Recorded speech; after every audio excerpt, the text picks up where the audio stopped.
Bribka Arfan Saragih tewas setelah diancam Kapolres Samosir. Istri ungkap, Kapolres tidak takut jenderal.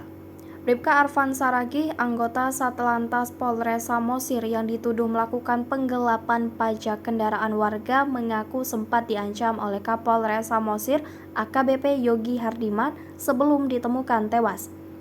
Pengancaman Kapolres Samosir diungkap Bribka Arfan Saragih kepada sang istri bernama Jenny Simorangkir. Kata Jenny, dugaan pengancaman sebelum suaminya ditemukan tewas terjadi pada 23 Januari 2023 lalu. Saat itu, kata Jenny, suaminya mengaku dipanggil Kapolres Samosir, AKBP Yogi Hardiman. Ketika dipanggil oleh AKBP Yogi Hardiman, Kapolres Samosir itu mengatakan dirinya tidak takut dengan Jenderal Bintang 1 ataupun Jenderal Bintang 2. Bahkan Yogi menantang dirinya berani menghadapi Jenderal Bintang 1 dan Bintang 2. Yogi mengaku dirinya hanya takut dengan Jenderal Bintang 3. Tanggal 23 Januari 2023 setelah apel, katanya Bapak Kapolres menyita handphonenya. Dan Bapak Kapolres bilang tidak takut dengan Bintang 1 dan Bintang 2. Kalau Bintang 3 barulah dia takut. Kata Jenny menirukan ucapan mendiang suaminya.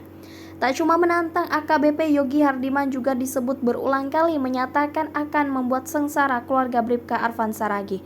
Bahkan ancaman inilah yang sedang dirasakan Jenny Simorangkir dan kedua anaknya. Dia merasa pernyataan Kapolres Samosir itu terbukti saat ini. Jadi almarhum bilang, benar apa yang dikatakan Bapak Kapolres, kubuat anak dan istrimu menderita, ucap Jenny. Hingga saat ini baik keluarga almarhum dan Jenny merasa janggal jika Bribka Arfan Saragih tewas minum racun sianida. Padahal kata Jenny, suaminya sudah membayar kerugian pajak yang digelapkan berkisar 650 juta rupiah atau 700 juta rupiah. Uang itu mereka peroleh setelah menjual rumah yang ada di Kabupaten Samosir. Almarhum dikatakan punya masalah, tetapi dia tidak mengatakan pajak. Dia mengatakan Kapolres menyuruh mencari masalah. Almarhum dikatakan punya masalah, tetapi dia tidak mengatakan pajak. Dia mengatakan Kapolres menyuruh mencari uang 400 juta rupiah untuk membayar. Jadi kami menjual rumah kepada namboru saya, ungkapnya. Sementara itu, Kapolres Samosir AKBP Yogi Hardiman sempat mengklaim bahwa Bribka Arfan Saragih meninggal dunia karena minum racun sianida.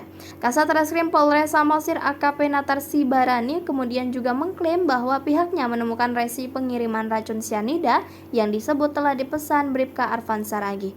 Bribka Arfan Saragih, kata polisi, memesan racun sianida itu lewat selulernya. Namun keterangan itu dibantah kuasa hukum keluarga korban, Fridolin Siahaan. Kata Fridolin, ada kejanggalan yang disampaikan polisi mengenai pemesanan racun sianida tersebut. Sebab, kata Fridolin, bagaimana mungkin Bribka Arfan Saragih bisa memesan racun sianida lewat handphonenya, sementara alat komunikasi korban disita oleh Kapolres Samosir pada 23 Januari 2023, di hari di mana korban katanya memesan racun tersebut. Dia mengatakan berdasarkan keterangan Kapolres Samosir dalam konferensi pers di hadapan awak media, katanya racun sianida itu dipesan secara online dari Bogor, Jawa Barat. Kemudian racun itu tiba pada tanggal 30 Januari atau 7 hari setelah pemesanan. Bahkan racun itu sampai ke UPT Samsat Pangururan sekira pukul 21.49 waktu Indonesia Barat. Yang jadi pertanyaan, jika racun tiba pada malam hari, siapa yang menerima racun tersebut?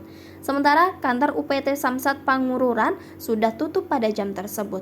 Bahkan sudah tidak ada orang lagi di kantor pelayanan publik tersebut. Hasil tracking kami berdasarkan nomor resi barang itu diterima di kantor Samsat Pangururan. Itu juga kami pertanyakan, apakah kantor tersebut buka sampai malam? Kan begitu? Tanyanya. Kejanggalan lainnya ketika Kapolres Samosir AKBP Yogi menyampaikan di dalam keterangan pers 14 Maret lalu kalau racun tidak diketahui dari mana.